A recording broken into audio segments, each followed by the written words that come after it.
علی بھائی اگلا سوال ہے، کیا مسلسل 3 جمعے چھوڑنے والا کافر ہو جاتا ہے؟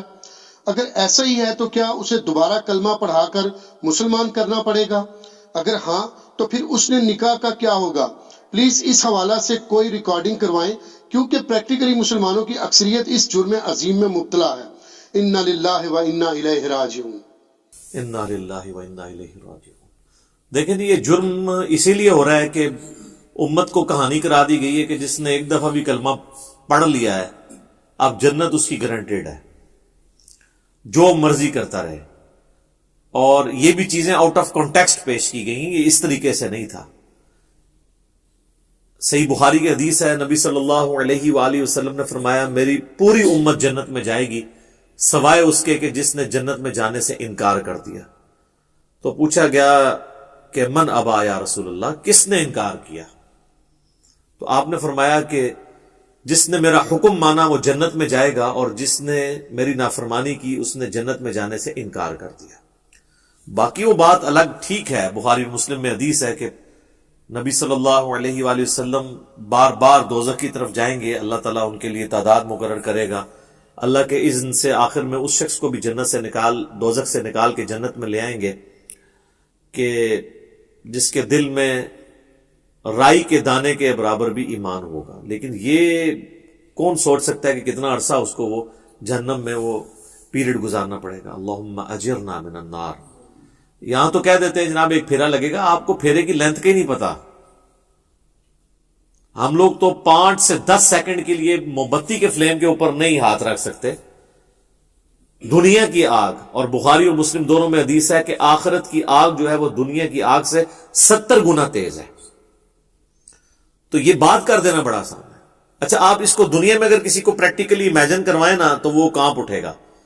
اگر کسی کو آ جائے نا کہ تمہیں ایک جمعے کی نماز چھوڑنے پر، یا ایک فجر زور اثر مغرب کی چھوڑنے پر، فجر چھوڑنے پر فجر سے لے کر ظہر تک ایک 10 بائی 10 کے کمرے میں رکھا جائے گا جس میں 100 کوبرا سانپ ہوں گے، 100 بچھو ہوں گے اور 100 اژدہے ہوں گے، بس صرف فجر سے ظہر تک تم نے وقت گزارنا ہے ایک نماز چھوڑنے پہ، تو وہ کانپ اٹھے گا اس تصور سے، کیونکہ اس کو امیجن کر سکتا ہے۔ آخرت چونکہ دیکھی نہیں ہے تو وہ کہتا ہے بس ٹھیک ہے دیکھی جائے گی انشاءاللہ تعالی، جو کچھ بھی ہے تیرے محبوب کی امت سے۔ تو جمعے کا معاملہ تو بہت سینسٹیو ہے۔ جمعے کی آپ اہمیت کا اندازہ اس بات سے لگا دیں کہ جمعے کی نماز کے اوپر ایک پوری سورت ہے، اس کا نام ہی سورت الجمعہ ہے، سورت نمبر 62 پارہ نمبر 28 میں، اور اس میں باقاعدہ اللہ تعالیٰ نے جمعے کی فرضیت کا ذکر کیا ہے۔ اعوذ باللہ من الشیطان الرجیم، بسم اللہ الرحمن الرحیم، یا ایہا الذین آمنوا اذا نودی للصلاة من یوم الجمعہ، اے ایمان والو جب ندا دی جائے، اذان دی جائے جمعے کے لیے، اس کی نماز کے لیے جمعے کے دن، فاسعوا الی ذکر اللہ، تو جلدی سے لبکو اللہ کے ذکر کی طرف، وذروا البیع، اور تجارت چھوڑ دو، ذالکم خیر لکم ان کنتم تعلمون، اسی میں تمہاری خیریت ہے اگر تم جانتے ہوتے۔ فاذا قضیت الصلاۃ، ہاں جب نماز پڑھ چکو، فانتشروا فی الارض وابتغوا من فضل اللہ، اس کے بعد تم زمین میں پھیل سکتے ہو اور اللہ کے فضل کو تلاش کرو۔ یعنی صرف جمعے کے اس ٹائم پیریڈ کے لیے آپ نے کاروبار زندگی کو ترک کرنا ہے۔ وَاذْكُرُوا اللَّهَ كَثِيرًا لَعَلَّكُمْ تُفْلِحُونَ، اور اللہ کو بہت کثرت سے یاد کرو تاکہ تم فلاح پا جاؤ۔ تو جمعے کی فرضیت قرآن میں آئی ہے، اس سے آپ اس کی اہمیت کا اندازہ لگا سکتے ہیں۔ باقی جتنی نمازوں کا ذکر ہے وہ جنرل ہے ان کی فرضیت کے اعتبار سے، یا ایون سورۃ النور کے اندر صلاۃ الفجر اور عشاء اور ظہر کا ذکر آیا تو وہ پردے کے اعتبار سے آیا۔ فرضیت کا جہاں تک ذکر ہے نا اسپیسیفکلی وہ جمعے کی نماز ہے، اسی لیے اس کی سب سے زیادہ امپورٹنس ہے۔ اور جمعے کی بھی نماز کی امپورٹنس نہیں ہے، جمعے کی اس ایکٹیویٹی کی امپورٹنس ہے۔ نماز تو اللہ تعالیٰ نے اس دن ویسے ہی کم کر دی ہے، 4 کی بجائے 2 فرض کر دی ہیں۔ خطبے کی امپورٹنس ہے، اور یہ مسلمانوں کی ایک ویکلی پولیٹیکل گیدرنگ ہے، اور سالانہ پولیٹیکل گیدرنگ مسلمانوں کی عید کی نمازیں ہیں، اور انٹرنیشنل گیدرنگ سالانہ جو ہے وہ حج کی گیدرنگ ہے۔ یہ یعنی جمعے کے خطبے اس لیے نہیں ہے کہ یہاں پہ آپ نے لوگوں کو یعنی نکاح، طلاق اور سنجے کا طریقہ، یہ ساری چیزیں بتانی ہیں اصل میں پولیٹیکل ایشوز کو ایڈریس کرنے کے لیے، تاکہ لوگ ایک پیج کے اوپر آئیں مسلمان۔ اسی لیے جمعے کی گیدرنگ ایک شہر میں ایک سے زیادہ ہونی بھی نہیں چاہیے۔ یہ تو آج کل ایک چندے کے چکر میں اتنی جامع مسجد بن گئی ہیں، ادروائز اصولاً دیکھا جائے تو ایک شہر میں ایک جامع مسجد ہوگی۔ ایران میں آپ چلے جائیں، تہران میں ایک جگہ جمعہ ہوتا ہے اور 15 سے 20 لاکھ لوگ ایک جگہ جمعہ پڑھ رہے ہوتے ہیں، اور ایران کا پریزیڈنٹ جمعے کا خطبہ دیتا ہے۔ یہاں پہ بھی ہمارے پرائم منسٹر کو فیصل مسجد میں خطبہ دینا چاہیے۔ تو آپ دیکھیں پھر کس طریقے سے قوم ایک جگہ جمع ہوتی ہے۔ ہم تو ایک قوم بھی نہیں اسی وجہ سے۔ بہرحال یہ الگ سے ایک ٹاپک ہے۔ جمعے کی فرضیت کے اعتبار سے سورۃ الجمعہ کافی ہے۔ بخاری اور مسلم دونوں میں حدیث ہے، نبی صلی اللہ علیہ وآلہ وسلم نے فرمایا کہ اگرچہ ہم سب سے آخر میں آئے ہیں لیکن قیامت والے دن ہم سب سے سبقت لے جائیں گے، یہود و نصارہ سے بھی۔ پھر نبی اسلام نے اس کی ریزن بتائی کہ اللہ تعالیٰ نے جمعے کا دن یہودیوں پر پیش کیا، انہوں نے اس کی قدر نہیں کی، انہوں نے ہفتے کا دن اپنے لیے چوز کر لیا۔ پھر نصارہ پہ پیش کیا، انہوں نے اس کی قدر نہیں کی، اور اتوار کا دن انہوں نے چوز کر لیا۔ پھر اللہ نے ہماری رہنمائی کر دی جمعے کے دن کے لیے۔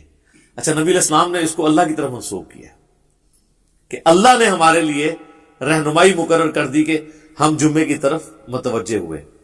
اور پھر نبی صلی اللہ علیہ وآلہ وسلم فرمایا کہ قیامت والے دن، یعنی اس جمعے کے دن کے تحفے کو ایکسپٹ کرنے کی وجہ سے قیامت والے دن ہم سبقت لے جائیں گے، یعنی سب سے پہلے جنت میں جانے والے نبی صلی اللہ علیہ وآلہ وسلم کے امتی ہوں گے انشاءاللہ تعالی۔ اللہم اجعلنا منہم، آمین۔ صحیح مسلم میں ایک حدیث ہے کہ نبی صلی اللہ علیہ وآلہ وسلم نے فرمایا کہ جمعے کا دن باقی تمام دنوں کا سردار ہے۔ اسی دن آدم علیہ السلام پیدا ہوئے، اسی دن وہ جنت میں داخل کیے گئے، اسی دن جنت سے نکالے گئے، اور اسی دن قیامت قائم ہوگی۔ ایک اور حدیث ہے بخاری اور مسلم دونوں میں، نبی صلی اللہ علیہ وآلہ وسلم نے فرمایا کہ جمعے کے دن ایک گھڑی، ایک لمحہ ایسا آتا ہے کہ اس گھڑی میں جو اللہ سے خیر مانگی جائے نا، اللہ تعالیٰ وہ خیر عطا فرما دیتا ہے۔ اچھا، اس میں اب مختلف اقوال ہیں۔ بہرحال صحیح مسلم میں ایک حدیث ہے کہ نبی علیہ السلام نے فرمایا کہ یہ جو قبولیت کی گھڑی ہے نا، یہ خطیب کے ممبر پر بیٹھنے سے لے کر نماز جمعہ کے ختم ہونے تک ہے۔ اس دوران یہ ایکٹیویٹی ہے، یعنی ایک گھڑی ایسی آتی ہے جو قبولیت کا وقت ہے۔ ویسے پبلک میں مشہور ہے کہ وہ دو خطبوں کے درمیان وہ بھی ہو سکتا ہے، اس کے علاوہ بھی نماز کا بھی وقت ہو سکتا ہے جس میں آپ اللہ کی طرف رجوع لاتے ہیں۔ اس لیے آپ دیکھیں کہ بخاری اور مسلم دونوں میں حدیث ہے، نبی صلی اللہ علیہ وآلہ وسلم نے فرمایا جو جمعے والے دن سب سے پہلی گھڑی میں آتا ہے اسے اونٹ نحر کرنے کا ثواب دیا جاتا ہے، جو اس کے بعد آتا ہے اسے ایک گائے ذبح کرنے کا ثواب، جو اس کے بعد آتا ہے اسے ایک بھیڑ یا بکری ذبح کرنے کا ثواب، جو اس کے بعد آتا ہے اسے ایک مرغی ذبح کرنے کا ثواب، اور جو بالکل اینڈ پہ آتا ہے اسے انڈا صدقہ کرنے کا ثواب۔ اور پھر اس کے بعد الفاظ ہے کہ اس کے بعد فرشتے رجسٹر بند کر دیتے ہیں جب خطیب ممبر پہ چڑھ جاتا ہے، یعنی یہ ساری گھڑیاں خطیب کے ممبر پہ چڑھنے سے پہلے ہیں۔ اور پھر فرشتے جو ہے وہ بھی الذکر سننا شروع کر دیتے ہیں۔ الذکر یعنی جو خطیب خطبہ دے رہا ہے، بشرطے کہ وہ ذکر ہو، کہانیاں نہ ہو۔ الذکر تو پھر سر یہی ہے، انا نحن نزلنا الذکر وانا له لحافظون۔ صحیح مسلم میں حدیث ہے کہ نبی علیہ السلام کے جمعے کا خطبہ جو ہے وہ قرآن ہی ہوا کرتا تھا۔ 4 حدیثیں اوپر تلے۔ ایک صحابیہ کہتی ہے کہ میں نے حضور علیہ السلام سے جمعے کے خطبے میں اتنی دفعہ سورہ قاف جو پارہ نمبر 26 میں آتی ہے سنی کہ مجھے زبانی یاد ہوگی۔ اب ہر جمعے میں وہ ظاہر تذکیر والی صورت ہے تو وہ الذکر سننا شروع کر دیتے ہیں، اور پھر اس کے بعد جو آتا ہے نا پھر اسے نارمل صرف نماز کا ثواب ملتا ہے، جو ایکسٹرا آرڈنری ثواب ہے نا جمعے کا وہ ختم ہو جاتا ہے۔ اچھا، اسی حدیث میں الفاظ ہیں کہ جو پہلی گھڑی میں آئے اس کے لیے ثواب، پھر اس میں نبی علیہ السلام نے یہ بھی فرمایا کہ پھر جتنا مقدر ہو تم نماز ادا کرو، یعنی جمعے سے پہلے آپ 2 4 6 8 10 جتنی مرضی نفلی رکعتیں پڑھ سکتے ہیں۔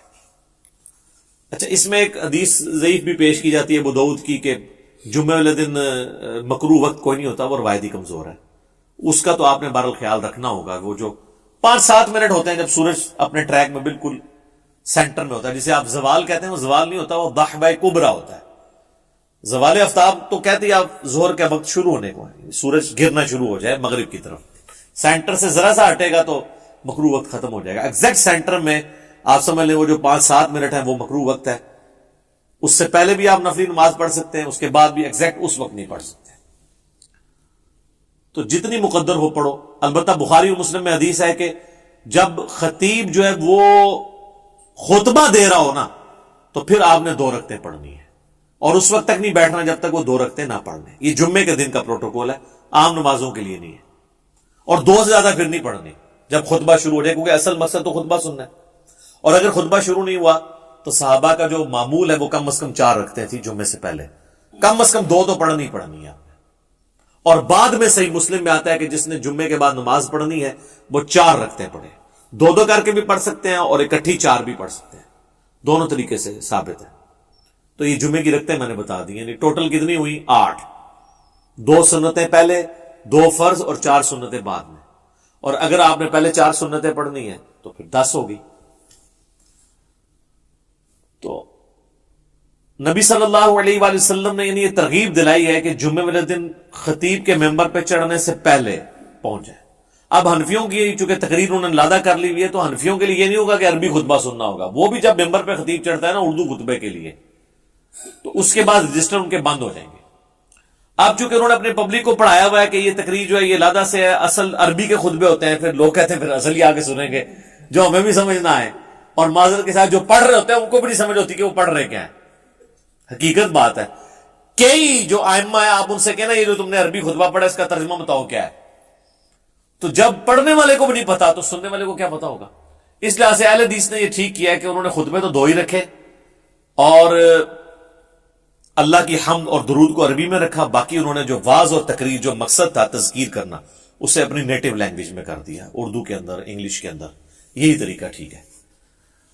تو حنفیوں نے وہ تقریر ایک تیسرا خطبہ ایڈ کر دیا اور وہ پھر بیٹھ کے شروع ہو گیا. حالانکہ خطبہ تو کھڑے ہو کے ہوتا ہے جمعے کا، بیٹھ کے تو آپ دے نہیں سکتے. اور اس میں آپ نے سہارا لے کے کھڑا ہونا ہے. وہ کھڑا ہو سہارا ہو کے اس لیے ہوتا ہے کہ تقریر تھوڑی لمبی ہو تو آپ مطلب سہارا لے سکیں. انہوں نے بیٹھ کے خطبہ شروع کر دیا، تو یہ بھی ایک خلاف سنت چیز ہے. بہرحال جمعے کی نماز کی امپورٹنس اس حوالے سے آپ نے ذہن میں رکھنی ہے. باقی جمعے میں جمعے کی نماز اور اس کی تقریر کے علاوہ 2 اعمال ایسے ہیں جو اسپیسیفکلی اہمیت کے حامل ہیں. المستدرک للحاکم میں صحیح سند سے یہ حدیث ہے، مشکات کے اندر بھی موجود ہے، کہ جو شخص سورۃ الکہف کی تلاوت کر لے جمعے کے دن تو اگلے جمعے تک اس کے لیے ایک نور اللہ کی طرف سے مقرر ہو جائے گا. اور ابو داؤد میں ایک حدیث ہے، مشکات میں بھی ہے، سنن نسائی میں بھی، ابن ماجہ میں بھی، کہ نبی صلی اللہ علیہ وآلہ وسلم نے فرمایا کہ جمعے کا دن جو ہے یہ یوم مشہود ہے، یعنی اللہ کے حضور اعمال پیش ہونے کے اعتبار سے. اور اس دن آدم علیہ السلام پیدا ہوئے اور یہ تمام دنوں کا سردار ہے. تم اس دن مجھ پر کثرت سے درود پڑھو، تمہارا درود مجھ پر پیش کیا جائے گا. تو صحابہ نے عرض کیا اللہ کے محبوب علیہ السلام جب آپ فوت ہو جائیں گے اور آپ کی ہڈیاں مٹی میں مل جائیں گی، یہ الفاظ ہیں حدیث کے، کیونکہ اس وقت 295C اس طرح اپلائی نہیں ہوتی تھی سوال پوچھنے کے، تو تب بھی آپ پہ درود پیش ہوگا. تو آپ نے فرمایا ہاں، ان اللہ حرم علی الارض ان تأکل اجساد الانبیاء، بے شک اللہ تعالیٰ نے حرام کر دیا ہے مٹی کے لیے کہ وہ نبیوں کے جسموں کو کھائے. تو درود مجھ پر اس وقت بھی پیش ہوگا. تو جمعے کا دن اسپیسیفکلی درود شریف کا دن بھی ہے. اللہم صلی علی محمد وعلی آل محمد. اب آئے وہ جمعے کے تاریخ کے اعتبار سے صحیح مسلم میں ایک حدیث ہے، نبی علیہ السلام نے فرمایا کہ لوگوں جمعہ چھوڑنے سے بعد آ جاؤ ورنہ ایسا نہ ہو کہ اللہ تعالیٰ تمہارے دلوں پر مہر لگا دے. اور یہ مہر وہ ہے صم بکم عمی فہم لا یرجعون، ختم اللہ علی قلوبہم وعلی سمعہم وعلی ابصارہم والعیاذ باللہ تعالی. اور جامع ترمذی میں حدیث ہے جس نے مسلسل 3 جمعے چھوڑ دیے اللہ تعالیٰ اس کے دل پر مہر لگا دے گا. اچھا، اسی وجہ سے یہ پبلک مشہور ہے کہ 3 کٹھے نہیں چھوٹنے چاہیے. اندازہ کریں آپ، ان کو پتہ ہی نہیں ہے کہ یار مطلب صرف جمعہ ہی ہے مسلمان کے لیے، 3 نہیں چھوٹنے چاہیے. وہ کہتے ہیں نہیں، مسلم شریف میں حدیث ہے نا کہ ایک جمعے سے لے کر دوسرا جمعہ درمیان کے گناہوں کا کفارہ ہے. یعنی جو کام چک کے رکھو، جمعہ پڑھ لو، کام ختم. تو یہ پوری حدیث اس طرح نہیں ہے میرے بھائی، پوری حدیث اس طرح ہے اگر کبیرہ گناہوں سے بچا جائے تو ایک جمعے سے دوسرا جمعہ، اس تو بھی سان کام، ایک رمضان سے دوسرا رمضان. شکر ہے تسی یہ نہیں لے آیا جمعہ دے ہفتے بعد پھر اللہ کی بارگاہ. ایک رمضان سے دوسرا رمضان اور ایک نماز سے دوسری نماز درمیان کے گناہوں کا کفارہ ہے اگر کبیرہ سے بچا جائے. تو سب سے کبیرہ گناہ شرک کے بعد اگر کوئی ہو سکتا ہے تو وہ فرض نماز چھوڑنا ہے. تو اگر کبیرہ گناہ نہیں کیے، یعنی ایک جمعے سے لے کر اگلے جمعے تک کوئی نماز نہیں چھوڑی، پھر چھوٹے گناہ معاف ہوں گے. نماز چھوڑنے سے بڑا کون سا گناہ ہے؟ صحیح مسلم میں حدیث ہے بندے کے ایمان، شرک اور کفر کے درمیان فرق نماز ہے. جامعہ ترمذی میں حدیث ہے شقیق تابعی کہتے ہیں کہ صحابہ کرام صرف تارک الصلاح کی تکفیر کرتے تھے، جو نماز چھوڑنے والا نا اسے کافر سمجھتے تھے، اس کے علاوہ کسی گناہ کے اوپر وہ کفر کا فتویٰ نہیں لگاتے تھے.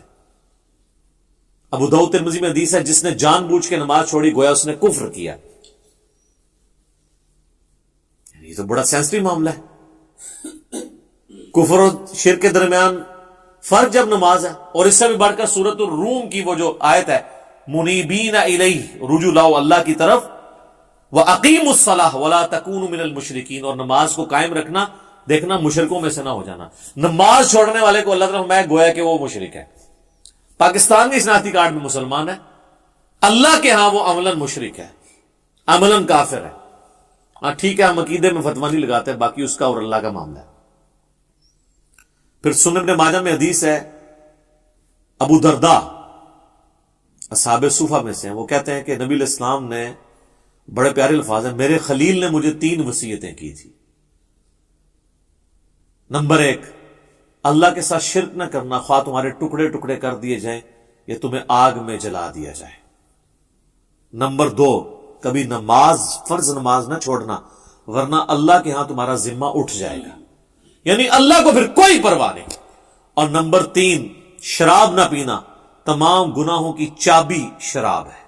یہ 3 وصیتیں ابو درداء کہتے ہیں کہ نبی علیہ السلام نے مجھے کی تھی.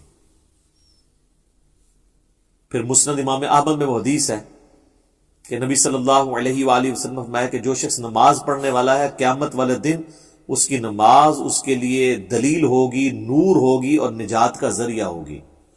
اور جو نماز چھوڑنے والا ہے اس کے لیے نہ کوئی نور ہوگا، نہ نجات کا کوئی سبب ہوگا، نہ اللہ کے حضور کوئی حجت ہوگی پیش کرنے کے لیے. اور اس کا حشر فرعون، قارون اور حامان کے ساتھ ہوگا، والعیاذ باللہ تعالی. اور ایک اور حدیث ہے سنن ابی داؤد میں کہ قیامت والے دن سب سے پہلے نماز کے بارے میں سوال کیا جائے گا. اور پھر فرمایا کہ جس کی نماز درست نکل آئی اس کے باقی معاملات آسان ہو جائیں گے، اور جس کی نماز ہی غلط نکلی اس کے بعد کے معاملات اس سے زیادہ مشکل ہو جائیں گے. پھر اسی حدیث میں الفاظ ہیں کہ اگر کسی کے فرائض میں کوئی کوتاہی رہ گئی تو اللہ تعالیٰ فرشتوں سے کہے گا کہ میرے بندوں اس بندے کی کوئی نفلی عبادت دیکھو، جو ہم سنت پڑھتے ہیں، یعنی 12 سنتیں موقع نفلی عبادت ہے، تو فرائض کی کمی اس سے پوری کر لی جائے. لیکن فرض کے اوپر کوئی کمپرومائز نہیں ہے. لہذا یہ جمعے کے معاملے کو اتنا ہلکا جاننا اور کہنا جی بس ٹھیک ہے دیکھی جائے گی، کوئی فرق نہیں پڑتا. اور حقیقت بات تو یہ ہے کہ علماء عرب تو آپ کو پتا ہے کہ نماز چھوڑنے والے کی تکفیر کرتے ہیں، اور ان کے فتوے کے تحت تو پھر ظاہر ہے کہ نکاح بھی ٹوٹ جائے گا. جو انہوں نے پوچھا نکاح تو ٹوٹ جائے گا ظاہر ہے. اور ایسی عورت کو تو ایسے مد سے بالکل طلاق لے لینی چاہیے. اس کو دھمکی لگائے کہ یا تو نماز شروع کر، جمعے کی نہیں عام نماز بھی.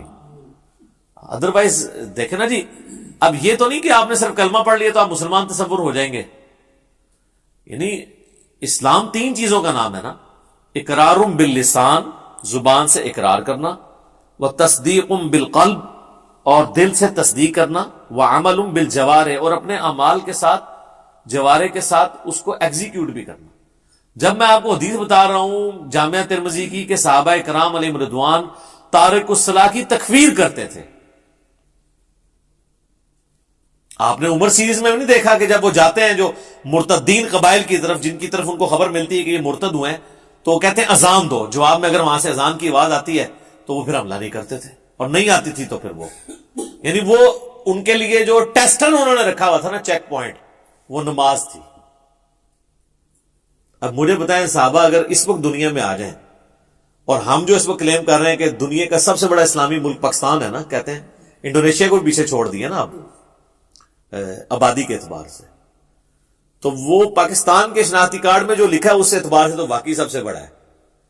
لیکن اگر اس کو اللہ کے کرائٹیریا میں دیکھا جائے تو یہ کہاں پہ کھڑا ہوگا ملک؟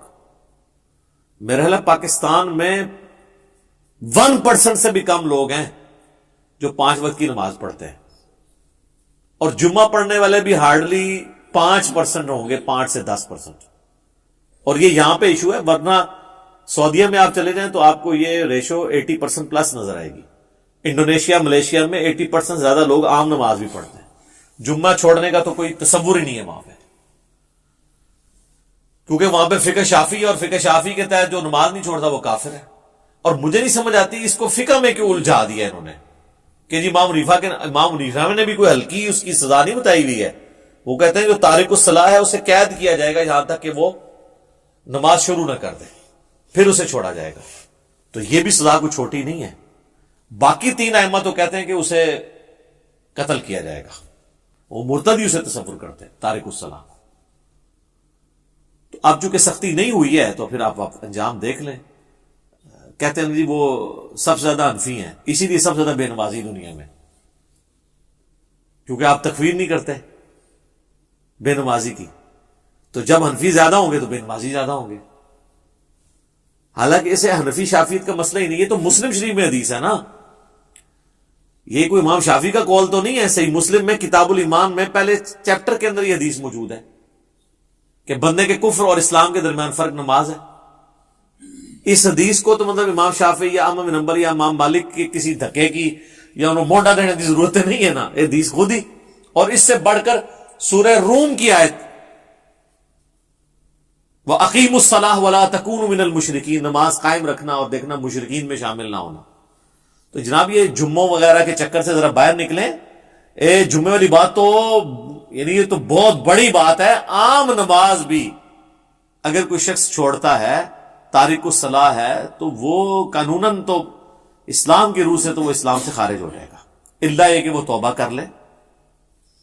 ویسے تو یہ چھوٹے موٹے، ویسے تو ان کو یہ پڑھایا ہوا ہے کہ اگر کوئی بریلوی دیوبندی کے پیچھے جا کے نماز پڑھ لے اس کا نماز جنازہ تو اس کا نکاح ٹوٹ جاتا ہے، تجدید ایمان بھی اسے کرنا پڑتا ہے. اس سے کبھی یہ نہیں بتایا گا کہ تو نماز نہیں پڑھتا تو اس میں بھی تیرا نکاح ٹوٹے گا. کتنا یار دیکھیں آپ کتنا بڑا مسئلہ ہے. یعنی جو بڑا ایشو تھا وہ نہیں بتایا گیا اسے کہ نماز چھوڑنے سے بھی تیرا نکاح ٹوٹ سکتا ہے، نماز چھوڑنے کی وجہ سے بھی تیری بیعت، چلے جو بھی انہوں نے ایک ٹوٹی پوٹی فارم میں اپنا ایک سلسلہ شروع کیا ہے وہ ٹوٹ سکتا ہے. ادھر تو وہ جن کے بیعت ہوئے ہوتے ہیں وہ نہیں نماز پڑھتے. خود کہاں سے پڑھنی ہے انہوں نے؟ اللہ ماشاءاللہ بہت کم لوگ ہیں کہ جو نماز پڑھتے ہوں. اور جماعت کے ساتھ نماز کا اہتمام کرنا، خوش و خضوع سے پڑھنا، یہ تو آپ چھوڑ دیں. اسی لیے پھر انہوں نے ایک جھوٹی کہانی یعنی سب کے ہاں ملتی ہے کہ وہ نماز تو اللہ کی معرفت کا ذریعہ ہے، جو اللہ تک پہنچ چکے ہوں تو نماز ان کو ضرورت ہی نہیں ہے، یا اگر انہوں نے پڑھنی ہے تو وہ کہتے ہیں دل کی نماز ہوتی ہے. چندہ دل کا نہیں ہوتا. جو روٹیاں اور روسٹ توڑتے ہیں اور کھاتے ہیں، اپنی توندیں بڑھاتے ہیں، وہ دل کی نہیں ہوتی. اور جہاں بات آتی ہے نماز پڑھنے کی وہ دل کی ہوتی ہے. ٹھیک ہے. اور نماز پڑھنے کے لیے جاتے ہیں مکے مدینے، پیشاب کرنے کے لیے اپنے ٹوائلٹ میں جاتے ہیں. ان کے تو ٹوائلٹس کو لگائیں تالے، انہوں کو جتنے نماز پڑھنی ہے استنجا بھی اتنے ہی کرو جا کے روحانی طور سے. تم لگ پتہ جائے گا روحانی طور سے کدھر جا. یعنی جو بندہ یہاں بیٹھے بیٹھے مکے اور مدینے جا کے نمازیں پڑھ رہا ہے، استنجا کرنے کے لیے وہ کیوں اٹیچ باتھ میں جاتا ہے؟ اتنی بڑی ایکٹیویٹی وہ پرفارم کر رہا ہے تو استنجا بھی ہوتے ہی کرو. ٹھیک ہے. ان کے آپ ٹوائلٹ بند کریں، ان کے اوپر سی سی ٹی وی کیمرے لگائیں اور دیکھیں پھر جناب یہ کتنی دیر آپ کو نمازیں پڑھ کے بتاتے ہیں. سب کہانیاں ان کی کھل جائیں گی. اور آپ کو تو ہم یعنی پریکٹیکل سولوشن دے رہے ہیں. دیکھیں یہ اب سائنٹیفک دور ہے، ادھر آپ نے ایشوز کو پیش کرنا ہے تو آپ نے ایک بکش فارم میں پیش کرنا ہے کہ ہاں یہ اس طرح نہیں اس طرح ہے. ٹھیک ہے. اور میں آپ کو بتاؤں یہ جو معجزات اور کرامات کو ہم مانتے ہیں لیکن یہ کسی کے اختیار میں نہیں ہے، الا ایک انبیاء کے ساتھ معجزات اٹیچ ہے. کرامت اللہ تعالیٰ جس کے اوپر ظاہر کرتے ہیں.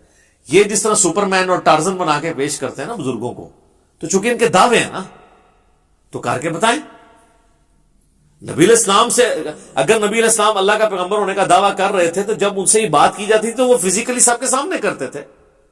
بخاری مسلم میں حدیث ہے، بارش نہیں ہو رہی تھی تو ایک صحابی نے کھڑے ہو کر کہا یا رسول اللہ کے حضور دعا کریں. وہ کہتے ہیں ہم چلچلاتی دھوپ میں گئے ہیں اور واپس آئے ہیں تو بارش شروع ہو گئی تھی، اور اتنی بارش ہوئی کہ اگلے جمعے تک ہوتی رہی، اور اگلے جمعے وہی شخص دوبارہ کھڑا ہوا کہ یا رسول اللہ آپ دعا کریں کہ ہماری ارد گرد زمینوں پہ تو بارش ہو، ہمارے گھروں پہ نہ ہو، گھر کی چھتیں ٹپکنے شروع ہو گئی ہیں. تو نبی علیہ السلام نے اپنی مبارک انگلی سے یوں اشارے کیے اور وہ بادل پھٹنے شروع ہو گئے. ٹھیک ہے، اور وہ کہتے ہیں جب ہم اگلے جمعے کے لیے گئے بارش میں تھے تو واپس آئے تو دھوپ تھی. تو میرے بھائی یہ یعنی نبی علیہ السلام نے تو سب کچھ کر کے بتایا نا. آپ کا جن بزرگوں کے بارے میں کلیم ہے تو ہم ان کو سائنٹیفکلی اس طرح چیزوں پہ چیک کریں گے، یہ سب کے سامنے فزیکلی کر کے بتائیں گے. اور میں آپ کو بتاؤں نبی علیہ السلام کی نبوت کو جسٹیفائی کرنے والی سب سے بڑی چیز یہ ہے کہ ہزاروں کیمرے آپ کے اوپر فٹ تھے. یہ جو آپ کے صحابہ تھے سفر و حضر ہر وقت آپ کے ساتھ تھے. اگر آپ کے کریکٹر میں کہیں ذرا سی بھی جھول ہوتی نا تو آپ کی وفات کے بعد آپ کے وہ ساتھی جو جانثار ہمیشہ سے آپ کے ساتھ تھے، ایک تو وہ تھے نا جو فتح مکہ پہ طلقاء بنے، معافیاں مانگی، اور ایک حضور کا غلبہ دیکھ کے اسے ایک سردار کا غلبہ تصور کرتے ہوئے اذا جاء نصر اللہ والفتح کے تحت وہ اسلام میں داخل ہو گئے. وہ موٹیویشنل تو ان کا ایمان نہیں تھا، لیکن جو سابقون الاولون جو شروع سے حضور کے ساتھ اٹیچ تھے، جو بندہ ساتھ اٹیچ ہوتا ہے نا جی، اس کو اس بندے کی کمزوریاں اور خوبیاں پتہ ہوتی ہیں. کہیں نہ کہیں بندہ ایکسپوز ہو جاتا ہے. جس کے ساتھ ہزاروں لوگ اٹیچ ہوں اور حضور کی وفات کے بعد ان میں سے کوئی بندہ ٹچ سے مس نہ ہو، اور کمٹمنٹ کا یہ لیول ہو کہ ہزاروں لوگ جب اس دین کو چھوڑ جائیں تو چند مٹھی بھر لوگ اتنے کانفیڈنٹ ہوں کہ ہمارے نبی نے ہم سے وعدہ کیا تھا کہ رومن اور پرشین امپائر گرے گی، ہم تھوڑے سے ہی لیکن ہم ٹکرائیں گے، اللہ ہمیں فتح دے گا، یہ کانفیڈنس لیول ہو. یہ نبی علیہ السلام کی یعنی نبوت کی صداقت ہے، یہ دلیل ہے سب سے بڑی. تو نبی علیہ السلام پہ ہزاروں کیمرے فٹ تھے. کہیں آپ کے کریکٹر میں کوئی جھول ہوتی، آپ کی بیویوں کے ذریعے باہر نکل سکتی تھی بات، آپ کے دوستوں کے ذریعے باہر نکل سکتی تھی، اور آپ جن بزرگوں کو مانتے ہیں ان کی کیا کیا باتیں باہر نکلتی ہیں. پرانوں کی نکلتی تھی وہ میں نے نکال دی ہیں، اور نیوں کی تو اس لیے نکل رہی ہیں کہ پرانے زمانے میں بھی اگر ان کو اسی طریقے سے پرانوں کو بھی چیک کیا جاتا کریٹیکلی کیمروں کے ذریعے یا باقی معاملات کے ذریعے تو آپ دیکھ لیتے کہ ان کے بھی ماشاءاللہ الا ماشاءاللہ اچھے لوگ بھی ہوں گے. میں نے یہ نہیں کہتا کہ برے لوگ ہی ہیں سارے، لیکن یہ ہے کہ یہ بڑی مشکل سے حسن ظن قائم رہتا ہے کہ آپ اتنے یعنی عجیب و غریب قسم کے دعوے کرتے ہیں. اور آپ دیکھ لینا وہ ہمارے بھائی نے انڈرسٹینڈ اسلام کے اوپر وہ جو ویڈیو اپلوڈ کی ہے کہ بزرگ جو ہیں وہ استنجے کے لیے پتھر مانگ رہے ہیں تو وہ جس چیز کی طرف جاتا ہے وہ سونا بن جاتا ہے. اور پھر وہ جناب یہ بھی بتا رہے ہیں کہ حضرت وہ کہنے لگے جی بال بڑھ گئے تھے، انہوں نے کہا تیرے نبی کی سنت ٹوٹ رہی ہے تو اس لیے مجھے کچھ پیسے دے دیں. یار اللہ کے بندو، وہ کہتے ہیں سال ہوا کچھ نہیں آپ سے مانگا، اب یہ سنت ٹوٹ تو سنت بھی ٹوٹنے لگی تو ابھی بھی مانگنے کی ضرورت نہیں ہے. جس نے سال آپ کو بغیر کھائے پیے سارا کچھ معاملہ کر دیا ہے تو روحانی طور پہ بال کٹ جائیں خود بخود ہی. روحانی طور پہ اگر بندہ زندہ ہے تو بال بھی روحانی طور پہ کٹ جائیں، ناخن کٹ جائیں، ختنہ بھی ہو جائے، روحانی طور پہ نہیں ہوتا. سب کہانی ہے جناب. تو اللہ تعالی ہمیں فہم اور عقل دے اور ہم چیزوں کو صحیح طریقے سے سمجھیں. ٹھیک ہوگا.